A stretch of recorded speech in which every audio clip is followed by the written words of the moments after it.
Afghanis they're very resilient people, very tough. Do they understand what it's like over here? There's no way unless you've been here.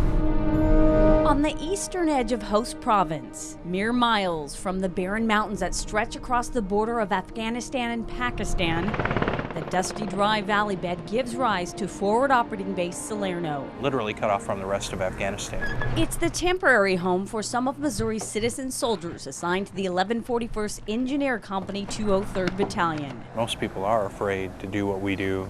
Under Brian Sayer's command, their sole mission? We go out looking for IEDs, improvised explosive devices. This is probably the most dangerous job in the world, finding IEDs. Most people try to avoid them. We literally go out looking for them. We try to find them. Finding them, Almighty God, we're here to bring peace. Means rising before dawn. Pray that you'll bring us back safely. We ask this in your name, amen. God bless you, everybody. To begin their journey down the most dangerous roads in eastern Afghanistan. Buffalo after 1-2 gets around you. Creeping by vehicles and villages. This literally is a third world country. They brave dirt and gravel surfaces pockmarked from remnants of bomb blasts, a reminder of the constant threat. When we pass vehicles, does that make you nervous? It makes me a lot nervous. Staff Sergeant Sean Parker is wary because a suicide bomber blew himself up trying to attack his convoy using a car packed with explosives. Usually the individual is very disciplined. But without a doubt, the most imminent hazards are the very thing they're searching for, IEDs. The explosives are planted by an enemy who blends in with the people and hides out in the surrounding area, which includes Pakistan and is just a handful of miles from Salerno. A lot of Afghani civilians are killed by IEDs, way more than coalition forces are. I've got 2 dismounts on the ground with them at this time. When a specialized armored vehicle finds an IED, it can separate the charge from the initiator. Here goes. After that, the explosive is blown up.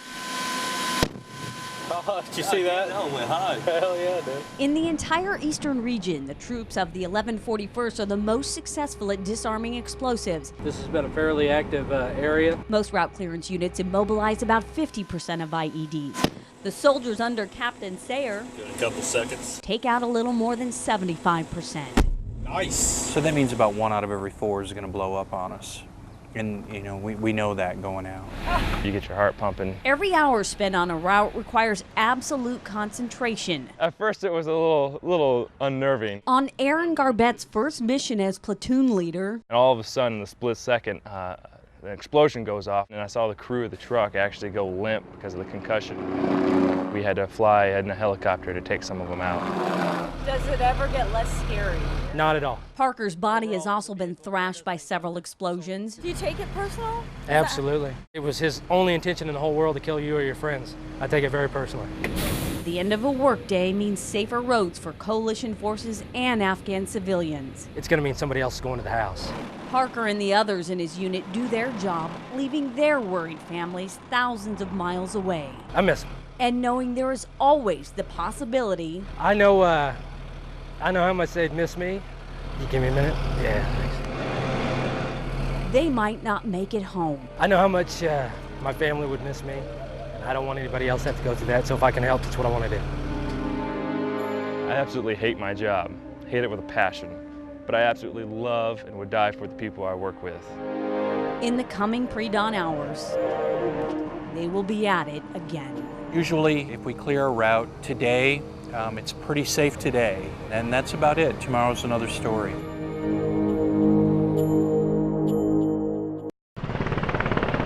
If you're not here, it's hard to see. Even if you are here, it's hard to see. For nearly a year, this base in eastern Afghanistan is the home for some of Missouri's citizen soldiers. When they're not patrolling for bombs, their lives take on a routine. Yeah, I live right over here in the corner. Days become difficult to differentiate, and the similarities to home are few. Brown tent with black cords, just all the way down, it's all the same. During downtime, soldiers pass countless hours in their tents. All right, this is the front door to the gazebo here. It's really quite spacious for what I've got. Where life's small comforts are stuffed in the crevices from floor to ceiling. We've got the food storage. Got the game area, MASH, who doesn't love MASH, and Family Guy. We have movie nights a lot. And the trivial becomes meaningful. Fresh socks. This is goodness in a roll right here. They're fresh, they clean. See, look, I could smell these all day. They're good. For some, The lonely hours away from loved ones makes it impossible to think of their rooms as anything but a place to lay their head at night. I like to refer to it as home, just a place where we stay. Place where you stay. That's right. Gotcha. About the size of a closet. 8 by 8. 8 by 8. Pretty much what it comes down to. Within arm's reach are treasures that traveled thousands of miles from home. January was our 7th anniversary. Congratulations. Yeah, I've been home for 2 of them. 2 of them. Months away from home mean not only adjusting to the loneliness, but also adapting to the unnerving reality of life here. When you're just sitting there staring at the walls when it hits you. The sounds of battle and word of incoming wounded. Attention, on the fob. Remind you the enemy is always near. When darkness descends, there's an added uneasiness. Salerno is a blackout fob, and that means if you need to go outside at nighttime, you can't use white light. Instead, use a less powerful green, blue, or red lights to guide your way.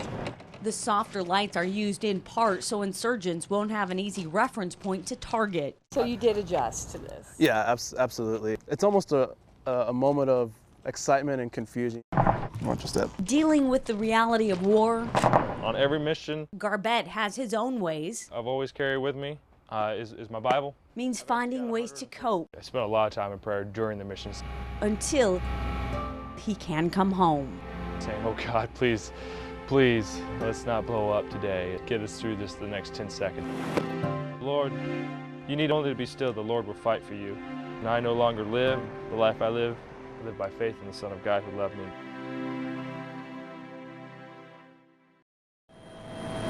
Flying over this arid, parched land, it's almost impossible to envision farming accounts for how some 80% of Afghans survive. This country's in desperate shape. I mean, it's been 30 years of war and strife. In Nangarhar province, the Missouri National Guard's agribusiness development team is helping Afghans restore their once vibrant agriculture sector. Let the Afghans kind of stand on their own feet. Exactly. Kind of get everything, get all the irrigation established. Agriculture may not be the first image that comes to mind when thinking about winning the war in Afghanistan. Because a lot of the insurgency is driven by economics. If the Taliban's providing them something that the government isn't, they tend to go toward the Taliban. Low living standard has the people here desperate for jobs. How many people do you have working with you right now?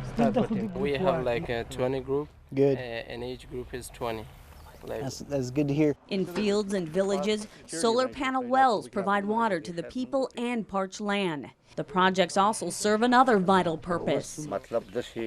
Before 4 years, we grow poppies. Poppies. We were poor. Poppy was easy. They don't need water. While we got such as facilities, we have been growing the wheat. Fewer poppy fields translates into fewer funds funneled into the pockets of insurgents fighting coalition forces.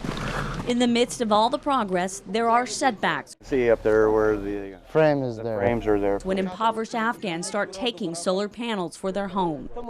Poor family can lightening their house with one panel. But if they're not going to use it for the well, we need the panels back. On many projects, Afghans have taken turns standing guard to help stave off the stealing. If the guards will not be here, so the local people, they'll come and they'll cut the trees. Undertaking the various ventures does not come without great risk to our citizen soldiers who are always a target. Although we're there to build up agriculture and engineering projects, we are an Army unit and we are a military unit whose job is to project force. All right, let's go to work. And so if we're needed, we stand ready to go. Ready to go means an ever-watchful support team standing guard. On a return trip from checking a well, soldiers get word an IED might have been planted to target our convoy. Do you think it was meant for us? We went through town one way, we have to go back? It could possibly be. It could be another convoy. I mean, intel changes here every 5-10 minutes, so yeah. It's hard to say. Erring on the side of caution, the convoy takes an alternative route back to base. In spite of the dangers and complications, these citizen soldiers say the work is necessary in order to avoid past pitfalls. Things became so desperate here that it allowed a radical government to move in, and they provided a haven for Al-Qaeda and groups that are against the U.S. and the West. This is something that they're going to have a high return on as long as it's managed. Hopefully in the next 3 to 5 years, these trees will be big enough and they'll start producing. In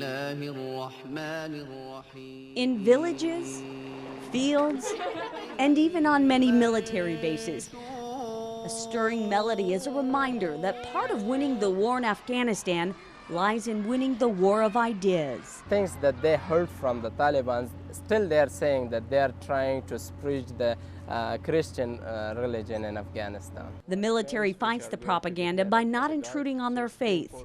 Even while they're planning under the Guards Pay-to-Work program, Muslims can pause to pray. We don't want to interfere with the praying, okay? So I know that usually occurs at 1 o'clock. It's all part of the war strategy to win the hearts and minds of the people in this conflicted region.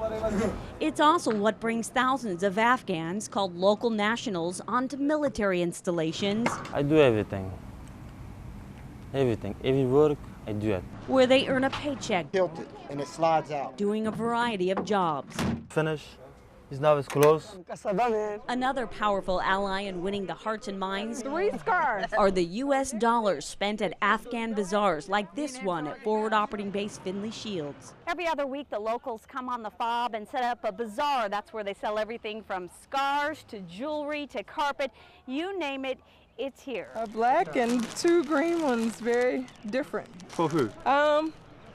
I don't know yet. The bazaar not only gives soldiers a break from life's everyday monotony here. Hi, Mike. But it also Good to see you, man. How are you, man? allows the two different cultures to come together. They like to hang out with Americans because they want to learn more English. In some situations, the merging of both worlds can be dangerous. There's always the possibility a local national is feeding information to the enemy, putting soldiers in danger. We're constantly receiving ongoing intelligence on threats that would be against us. But the peril runs both directions. Afghans working with or supporting coalition forces can be seen as traitors. There's multiple times we'll be walking down the street or driving, and kids will be beaten in front of our eyes because they waved to us. It's especially dangerous for Afghan interpreters who travel on missions and could be recognized. Of course, I'm worried about that what will be happen to me and to my family, especially to my wife.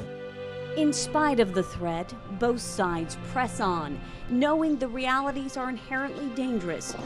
But there's always the possibility life will be better for future generations. I think if we can give more of ourselves to the people and to the good, then the good can someday outweigh the bad.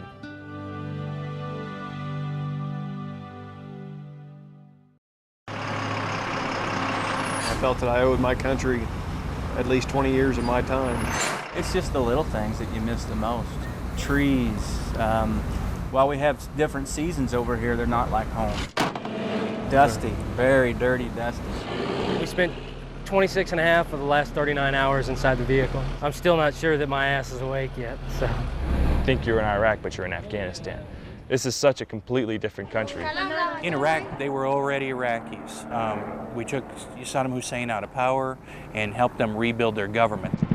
Over here, they've never really had that. They've always been tribally affiliated. I think if we as a country could show them and give them something that they could unite together on. And that's about it, a national identity. This one's very slow going.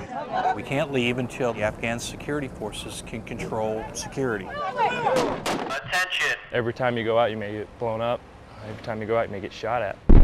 Guys wake up and be like, what's going on? We got incoming, outgoing, and not being used to hearing big booms. You can't just let the emotions build up. You gotta let them out. Sometimes it's talking to somebody else. Sometimes it's crying yourself to sleep. Prayers, church. Sure. We're still normal. We're still just humans. We're all family. Everybody that puts this uniform on, we're brothers and sisters. Have you called your mom recently? Or? Last night, actually. Oh, really? Yeah. Good. Well, I saw the pictures. You're in the shot. One. I don't know if I can say this on TV, but I miss some good pizza and beer. Oh, man. I thought Army guys were cool when I was a kid. I don't think we're as cool as what I saw on TV. But I'll tell you what, it's very rewarding when you go home and you get the support. Anytime I see a flag waving in the breeze, you know, I get goosebumps and chills.